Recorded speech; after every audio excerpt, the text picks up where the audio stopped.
Hello, I am Dr. Betsy Husby. I am Principal Cello with the Duluth Superior Symphony Orchestra, and I am going to give Sinfonia cellists some ideas on basics that will help you to be successful in the program.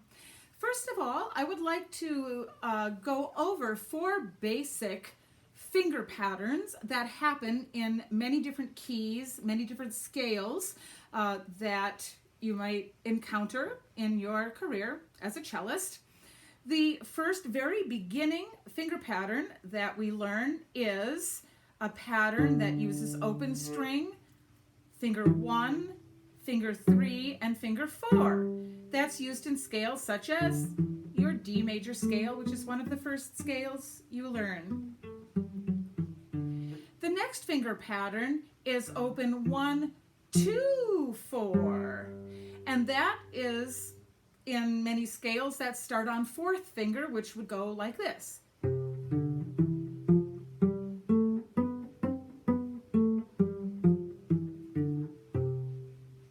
The next finger pattern that we encounter is a backwards extension. This is where you have the hand in your first position and you merely point your index finger backwards and you end up playing a half step lower with that finger.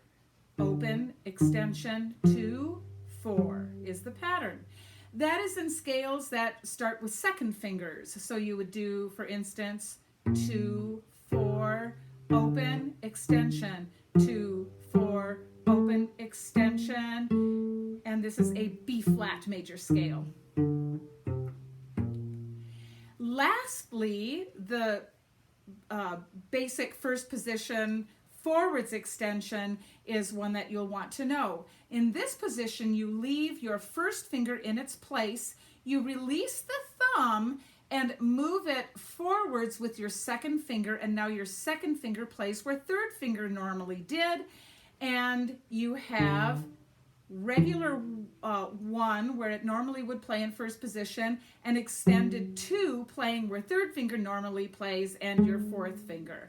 And so this would be if you needed to play where your 4th finger normally is 1/2 step higher. This is called a forwards extension.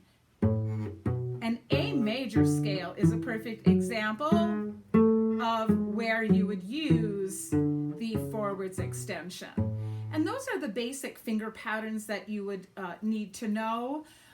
There is also shifting, which you can play notes with different fingers on different strings, but that's more specific to the music, and you would probably want to work on that in the particular music that you would have to learn for your Sinfonia rehearsals.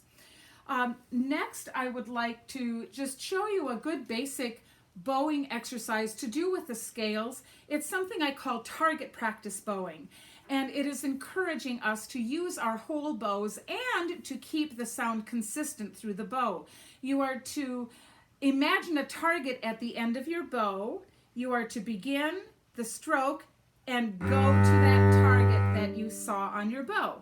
Then you see the target at the other end of the bow and go to that target.